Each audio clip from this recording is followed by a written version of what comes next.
Hey, what's happening, everybody? It's Robert Phoenix here. Looks like we're getting the stream live over on the 15 Minutes of Flame side. I am in an undisclosed location this morning doing today's show. How is everybody? Some interesting art behind me.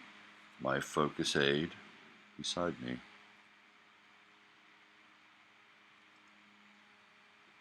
Good to get that focus aid in the morning. Gotta have it. I look a little like Leon Trotsky today, I think. It's not a good sign. Or maybe it is. I don't know. How is everyone? It is another day of scorching equatorial hell in Texas. I'm not sure where you are in the country, but it is the dog days of Sirius. The combined heat of binary suns bearing down upon us. A little onomatopoeia for your morning. How's that? Let me get back into YouTube. All right, there's Justice and Lori and Michael. Hey, Michael. And there's Jenny and there's Judy. What's happening? I'm just reloading YouTube. There I am. Just to make sure that we're in the flow here. The 21 people watching now. All right. Picked up a few new subscribers. There's Joe Dimitri. Hi, Joe. Robert had a fuzzy face for a while. Good morning. I have a fuzzy face most of the time. Partially fuzzy face. There's Stephen Tatarski. Hi, Stephen. 42. Hi, Mary. Yeah, wow. Sunday night show was rocking, huh? That was a good show. Marina and I really hit the gas on Sunday night. We were flying around. It was great. I love stuff like that. I enjoy collaborating with people when the collaboration is a true collaboration. It's a really good. I got all those planets at Libra, so I like collaborating when it's right. I did a show that earlier in that day with this guy Jimmy Brent out of Las Vegas, and he was great. I mean, this guy Jimmy, he is dialed in, and that was a really good show too. So this last week was a whole week of collaboration. I actually did 1, 2, 3. I did 4 shows with 4 different people. So I hope you don't get sick of me, because there is such a thing as oversaturation. I've been thinking about that, and I'll be doing a show with Emily on Friday. So the collaboration beat goes on. The cool thing about that show with Marina is that it was under the Venus-Mars conjunction. So that was, it was kind of timely in a lot of ways, and it worked. Let's see who else is in the chat room. There's Shari. Shari's freezing. I just put on long sleeves, and I'm thinking of turning on the heat. Oh, wow. I wish I could send some of our heat to you, because we've had triple digits for like 2 weeks now, every day. We may dip down to about 98. A really cool and coastal 98. The challenge for the last couple of days has been the humidity, which has been not great. But hey, what do I care? I stay inside my apartment most of the day and basically work. So it's not like I'm out fixing phone lines or laying pipe, or I'm not doing that. I'm not mowing people's lawns. So I feel like at the very least I'm blessed by Lord AC. All right, who else we have? Astrofly. Hey, what's going on, Astrofly? Luann. Hi, Luann. And the Crimmies are here. Hey, good morning, guys. Justice. And Donna. Hey, Donna. Nice to see you. Wow, very cool having Donna Spicer in. Right on. Good deal. All right, so shall we get this thing rolling? Shall we get her rolling? Okay. So I wanted to, I found this article today on Henry Macau's site, and sometimes I will, source him indirectly. Today I'm going to source him directly, because it's a very, how do I say this? Certainly it's interesting. Oh, by the way, before we get into that, before we get into this Henry piece, Did you guys catch what was going on in Texas yesterday? I got this text from Dawn telling me about this SpaceX flight that was going to happen in Texas. And they basically made people leave their homes. They said that you have to evacuate your homes because there's going to be a space launch and it's going to be possibly quite dangerous and it may blow your windows out. So you have to leave. I'm like, what? And yesterday there was actually a link to the launch for the SpaceX flight in this area of Texas that wasn't barren, isolated, desolate. It might have been desolated, but it wasn't barren and isolated. There were homes, there were families, there were lives, and the question to me was, well, why that part of Texas? I've been to that area of SpaceX, by the way, in New Mexico, and so I was at this hot spring one time in Truth or Consequences, and I was in one of their outdoor hot springs, and it's right on this river. It's kind of a cool place, actually. It's a little funky, you know. I mean, Truth or Consequences is funky. It is not, which is unfortunate because it actually has some really good hot springs, but it's still kind of, you know. I mean, maybe it's better that it's funky, and it hasn't been completely boutiqued out. So anyway, I was there, and there's this hill, large hill. It wasn't like a small, big hill, part of a mountain range, and then there was this river on the other side of these hot springs and the hot springs. And I saw this UFO. True story. I know it sounds wacko. True story. UFO comes down behind the mountain range, and that's where SpaceX launches its flights. Anyway, why would SpaceX have a launch in that part of Texas? Well, it seems to be that I was watching this guy, Dr. Richard Allen Miller, who's pretty interesting, and he's really into the whole space trip. And one of the things that he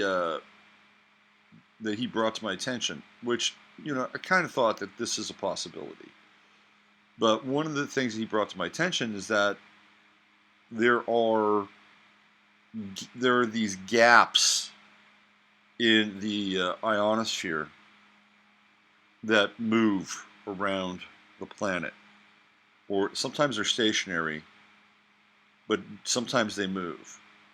And the gaps are there so that the launch craft can actually go through the Van Allen radiation belts. So when they were launching, you know, back at Cape Kennedy or Corpus or wherever they were doing their launches, right? It was usually because there was a hole there that they could get through the Van Allen, but it wasn't always constant, which is why they would have these countdowns, because they knew that when they hit launch, they were going to be right into the eye of the needle and then get through the Van Allen. And I always wondered why they had the countdowns. This is what this guy, Richard Allen Miller, said. Anyway, it makes sense on some level. And what happened with Challenger is Challenger apparently missed the window and started to explode into flame. Anyway, I think that's what was happening with this launch in Texas, that they found dimensional possibility. And I think Contact, which was written by Carl Sagan, was probably... Anyway, the graphic, so you guys can check it out. Okay, so he's David Goldberg. He's 59, and he was dead. He's dead now. He was apparently murdered on June 8th, which is not that long ago. And it's important to note, I guess, that he's a dead Jewish whistleblower versus just a whistleblower. And it's important also to note that, I think that, and get to the truth, versus their cultural, religious indoctrinations. Because that's where the truth will set you free. And this guy crossed some lines here, because what he was exposing Iran and Israel and Donald Trump. Okay, so I think that the noting that he was Jewish here is important on a number of different levels. For me, the biggest is that we can get really, how do I say this, pushed into a corner around typecasting. And just when you think that, you've got things figured out and the world looks a certain way and this is how it operates, somebody or something will come along and will show you that that isn't always completely true across all levels. So it's important to remember that. Okay? So, and then this also, the way that he puts this in there, also legitimizes in some ways what I'm about to talk about. Right? It's not somebody who is a quote-unquote Jew hater, although perhaps somebody inside of that world might call him a self-hating Jew. But that's a different discussion altogether. So let me read you this in totality. It's not that long. So you could read the first paragraph. David Goldberg, 59, left, was murdered June 8, after revealing that a White House insider provided him with memos that revealed, 1, Trump had converted to Judaism 2 years ago and was planning an attack on Iran this autumn in order to fulfill Jewish prophecy. 2, Trump believes his son-in-law, Jared Kushner, is destined to be the Messiah, i.e. the Antichrist. Now, I've been talking about Jared Kushner for quite a while. You guys know that. Astrologically, his true node is in Leo, and it is right on Trump's Pluto. And remember, I talked about the Leo code, which is this interesting sort of tapestry of Leo that is woven through most of the modern post-World War II, post-Eisenhower presidents, where Leo plays a role. And it does, in a pretty significant way. And even though Jared Kushner is a Capricorn, he does have that true node, and it's right on Trump's Pluto, which means it's drilled right into, in a lot of ways, Trump's most intense, powerful, profound, deep, dark point in his chart. Pluto in the 12th house. So I've been calling Jared Kushner Secret Agent 00666 for a while now. All right, here we go. April 12th, 2018. So this is where Macau writes about it initially. Here, Michael Berg said Trump is the instrument of a fanatical Kabbalist cult, the Chabad, which believes the Goy must be destroyed in the Third World War in order for the Messiah to return and assume leadership over a Masonic Jewish-dominated world. And so this is what Henry puts into the disclaimer. I cannot vouch for this information, but it certainly confirms our worst fears and cannot be ignored. Source: President Donald Trump converted to Judaism 2 years ago and joined Chabad Lubavitch Synagogue in New York City, according to a high-level White House official. According to the source, Trump was pushed by his daughter Ivanka and his son-in-law Jared Kushner to join the faith. At first, Trump resisted, stating it could threaten his base of evangelical Christian voters. However, he had a change of heart and officially converted in 2017. The ceremony was held in private, closely guarded for 2 years. This does not surprise me, by the way, at all. It appears the White House is prepared to slowly release this information, and by summer it is expected Trump will fully address his new faith in an evening televised news conference. Well, he's been signaling this already. His whole series of tweets and related media drops and press conferences where he's talking about if you're Jewish and you vote against me, you're voting against Israel. So Trump is very, very cagey, and he wants to stay close to a power base so he can be elected. And Chabad is very, very powerful. They have a lot of money. They have a ton of influence. They're connected into the Likud through Benjamin Netanyahu. So this is a very, very powerful network, and Trump has decided that he, apparently according to this article, wants to be deeply embedded in that syndicate, and it's a syndicate in my estimation. President Donald Trump and his inner circle are planning an extensive invasion of Iran. According to a source working in the White House, the plan involves a ground mission and the use of tactical nuclear weapons and ramped up over the past year in preparation. A false flag is being prepared to be used before the war with Iran. Propaganda is being prepped by the White House with Israeli counterparts. Israel will support the effort, and Benjamin Netanyahu was reportedly smiling ear to ear during a recent meeting with John Bolton. There are concerns Trump's base may resist or criticize the efforts, so further propaganda efforts are being made to shore up the support for the war. Expected casualties, check this out, range between 1.2 million and 2 million Iranians and 5,000 U.S. troops. Due to President Trump's close relationship with Jared Kushner, a sense of sober import has been placed on the war effort, which is being as a fulfillment of Jewish prophecy within White House circles.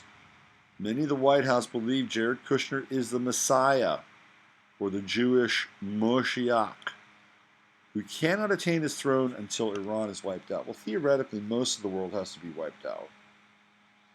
I guess I'll start with Iran.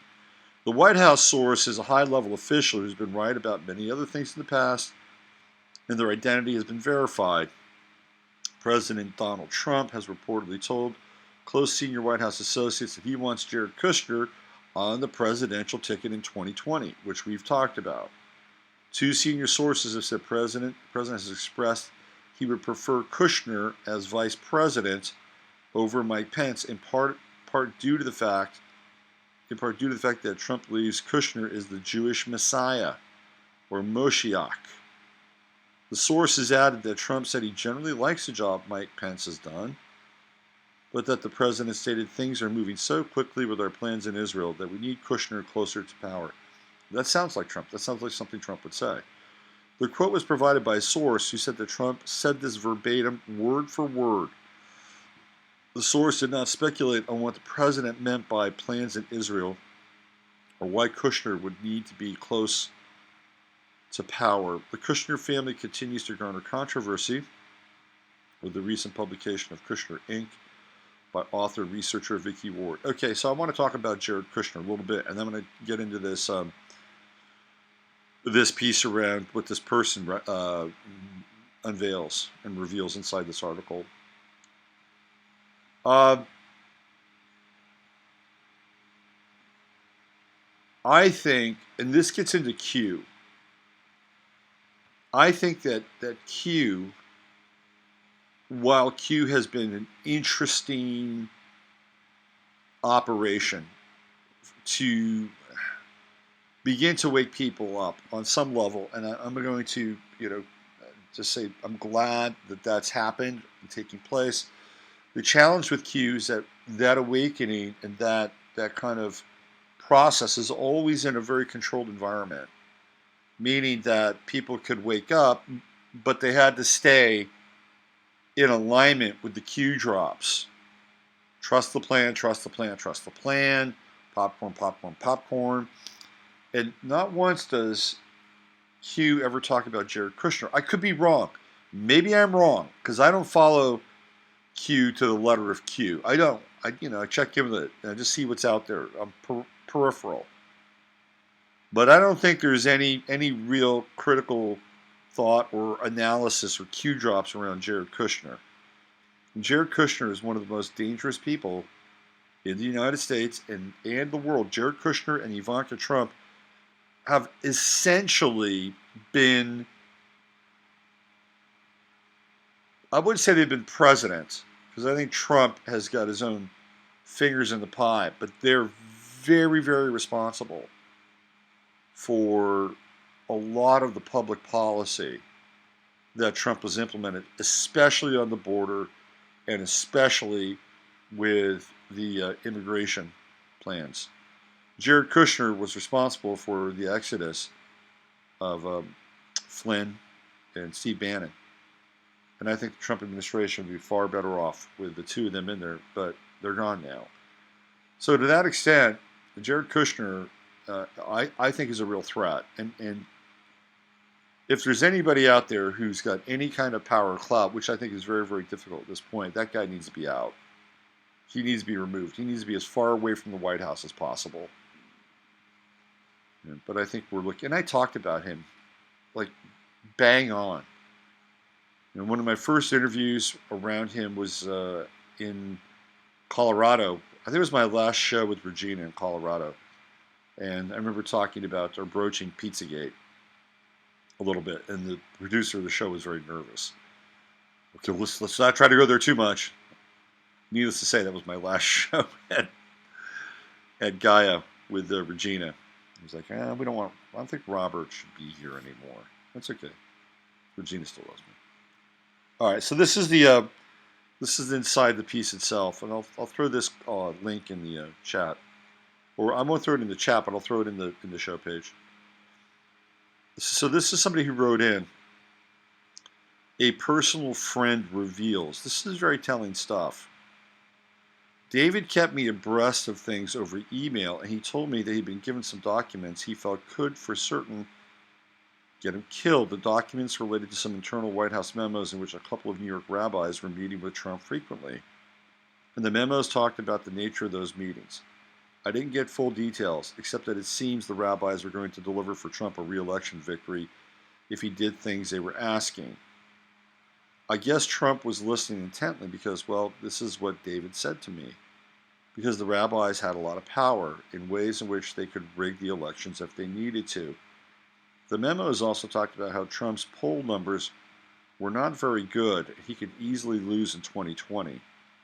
And the White House knew this, and this was part of the reason why Trump was paying so much attention to these rabbis. I guess they just have a lot of control or something, and Trump needed them. David said the documents, if they ever got out, would be very bad for Trump because there was no way he could put a positive spin on them. He said the memos were pretty blunt. It seemed to have been written by a couple of staffers coordinating the meetings. There were also documents in David's safe that we were able to recover after the cops left. They took a lot of David's stuff without any explanation as to why. But they didn't get the safe, which was a floor safe. And it's possible they didn't even know it was there. In fact, we're pretty certain they didn't know it was there because it was very well hidden. David was a smart guy. David was smart and put pretty much everything in that safe that was important. David had also given at least 3 friends access to his online accounts instead of something happened to him to be ready to take over. The rest of his stuff, which was paper, notes, his computers, and phones, had some information, but nothing like what was in the safe, where he kept all of it. The friends removed everything from his safe and have made copies of what they could, and have those copies in safe places in case anything happens. There will be some more updates coming. We are talking on a video which will show the documents, and also have retained a lawyer to go over how best we can present the information David left behind. So there is a video, and I'll tell you what, I'll make sure that video is in the link for the show as well, so you guys can grab that.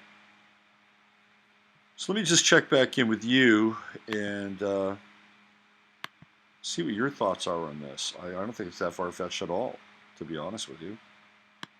I don't think it's that far-fetched at all. What do you guys think about this? Where's your head at with this? Let's see, we got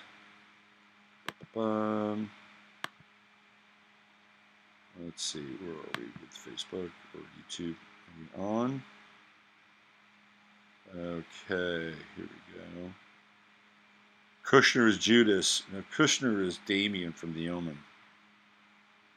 Okay, what else? I remember how U.S. Christians greeted former Israeli Prime Minister Ariel Sharon as a rock star and willingness to die to fulfill biblical prophecy. Trust the plan, learn the code, it is all crazy. Let's see what else. If we were Kung Fu Panda team, which animal would you be? That is really funny. Really funny. Q's controlled opposition, 100%. Yep. Q still silent since Epstein. And what else do we have? Hopefully, the panda at Astrofly in Dubai, but my knee hurts right now. Phony Phoenician Fiat tribe members getting a free ride. Yeah, we don't. Yeah, getting a free ride. We got to put this stuff. We got to put the brakes on this stuff, man. It's really important. And I'm not being anti-Semitic here. I'm sure that there are Jewish people who are very much in favor of us not going to war with Iran. We're not going to war in general, and certainly not supporting Trump because, for the most part, liberal Jews do not support Trump. I don't. So this is kind of a major. it's kind of a major deal, especially the prophecy stuff with Kushner, which I think is really dangerous because they believe this shit. The guy's one of the most unimpressive people I've seen. He's right up there. But who knows? Maybe that's all an act. Maybe that's all an act. Maybe he's got like some, I don't know, some Sith overlord who has taken possession of his body. And when he's not in public trying to distance himself from Donald Trump's sons, maybe he's like, ominous and powerful and all that shit. Let's see what else we have here. I can't see how many in the chat today, Chief, but you had put well over 80 for one of last week's. We got 42 today. Something about it rings true. Sadly, I'm not surprised at all. I believe it. There we go. So, it's out there. It is out there. The information is out there. And do we affect or alter the flow of the matrix through conscious awareness and recognition? I believe to some extent we do. So just by talking about this, just by it getting out there, who knows where it goes from here? It started at one place, came here, goes to another place, and all of a sudden people are engaged in looking at this and applying their conscious awareness to it. I want to talk about Epstein a little bit, and I'm going to get into one other interesting piece which we've talked about before, and it's kind of a follow-up piece. I don't know if you noticed this or not, but Harvey Weinstein is on trial this week, and apparently the actress Annabella Sciorra testified that Epstein raped her many years ago. So it's outside of the limits, right? That she could actually use that, and apparently court allowed it anyway because it helps galvanize their case that Harvey Weinstein is an animal. But it's interesting because we're not dealing with Epstein, we're dealing with Weinstein. It's a different Steen. And there is he is the fulfillment of the Me Too bounty hunt, right? That's what Weinstein is. And so there's this weird kind of like replacement model going on. And by the way, the Epstein stuff is ground to a halt. And I think Trump extracted him. When I looked at that chart, I think he extracted him. I don't think. I was watching this guy. Who is it? One of those Q guys. And he was talking about how Epstein was removed and he was taken to Guantanamo. Okay, so why? Okay, so if that's the case, and this is where you got to use your head a little bit. If that's the case, then why did they go through all this rigmarole with the supposed suicide? Why not just bring in the military? It's a federal prison. And why didn't they just bring in the military, which they did anyway? Why didn't they just bring in the military and take him out? And say, we're doing we are taking him to Guantanamo because there are all these things that happened. He's a security risk. We can't let this information get out in a public trial. We're going to be setting up a military tribunal in Guantanamo. Why couldn't they have just done that instead of this, phony bullshit suicide trip?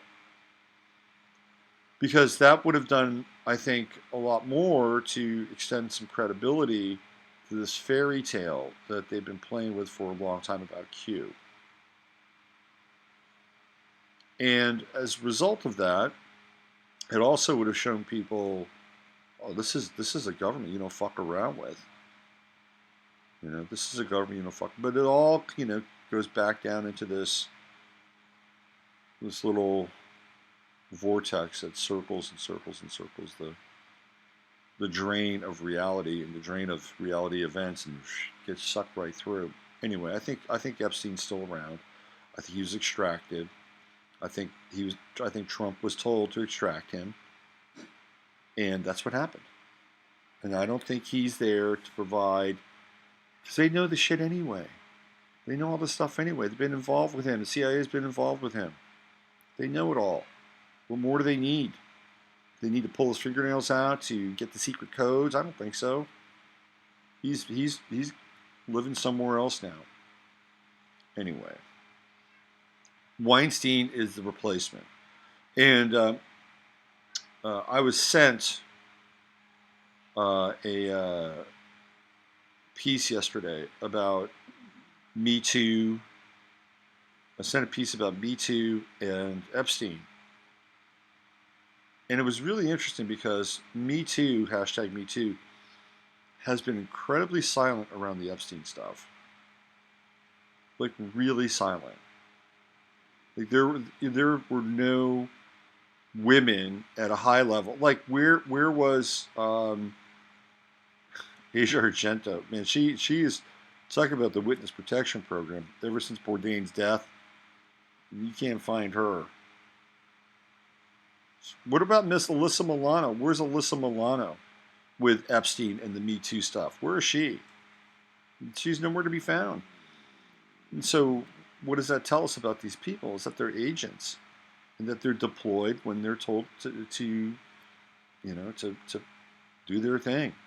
That's what they are. If they were truly motivated by social justice, they would have been there with NXIVM. They would have been there with the Epstein stuff, but they're not. They have an agenda, and so their agenda is getting played out with Harvey Weinstein in lieu of Jeffrey Epstein. So it's kind of a magic trick, actually, is what it is. Prestidigitation. So we're focusing on this other guy versus the other guy. All right, I wanted to talk a little bit about information in what's happening with Google. So let me clarify a couple things. I wanted to clarify some stuff about Google and DuckDuckGo. I said Google had bought DuckDuckGo. Google had actually bought Duck.com. And at some point, a judge actually forced Google, believe it or not, to sell Duck.com to DuckDuckGo. Now, DuckDuckGo will have different search results than Google. However, where does DuckDuckGo pull their search data from? From basically two sources. Bing, which is Microsoft's search engine, which nobody uses. And the other is Yahoo. And Google basically did a deal with Yahoo, kept Yahoo alive. Because Yahoo was bleeding cash in a big way. And Google went in and did a big advertising deal with Yahoo. And now Yahoo is part of the Google family, the Google chain. And Google seeds search results into Yahoo.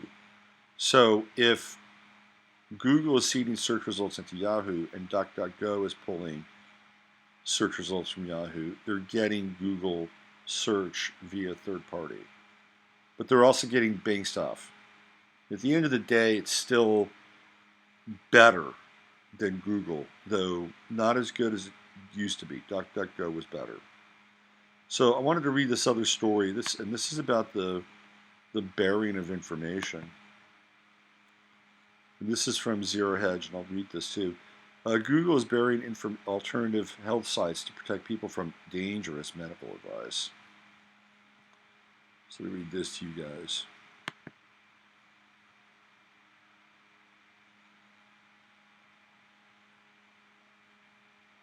For their unorthodox views, some physicians are being treated as medical heretics. Google's search engine algorithm has essentially ended traffic to their websites. Mercola was the top of the hit list for them. The totalitarians claim noble goals for book burning. They want to spare citizens unhappiness caused by having to sort through conflicting theories. That's from Fahrenheit 451. Censorship is controlled. The real aim of censorship in Bradbury's dystopia is to control the population. Captain Beatty explains to the protagonist, Fireman Montag, you can't build a house without nails and wood. If you don't want a house built, hide the nails and wood. The house Beatty is referring to is opinions in conflict with the official one. If you don't want a man unhappy politically, don't give him two sides to a question to worry him. Give him one. Better yet, give him none. Let him forget there is such a thing as war.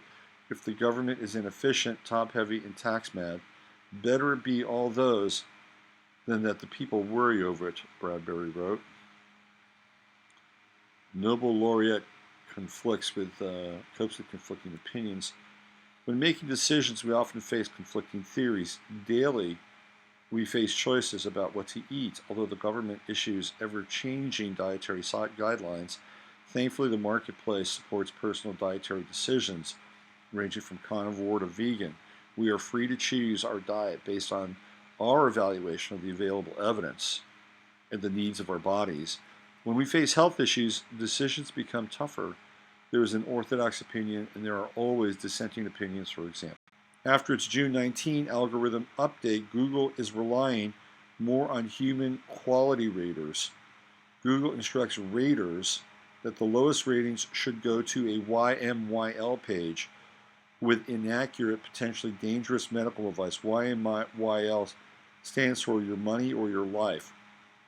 We have a very high page quality rating standards for YMYL because low quality YMYL pages could potentially negatively impact happiness, health, financial stability, or safety.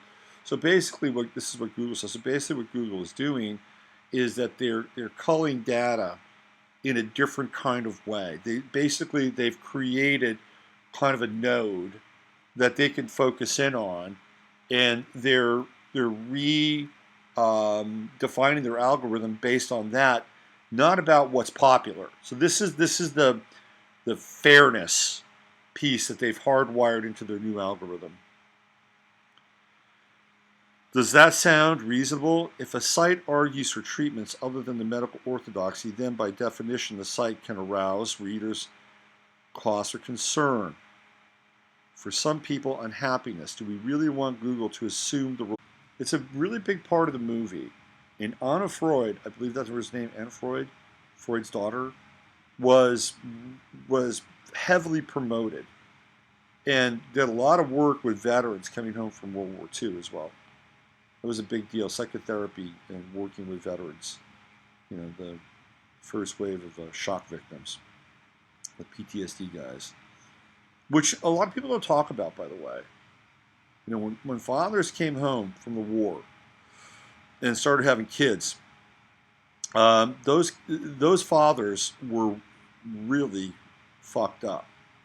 They're fucked up. They were. And they had issues.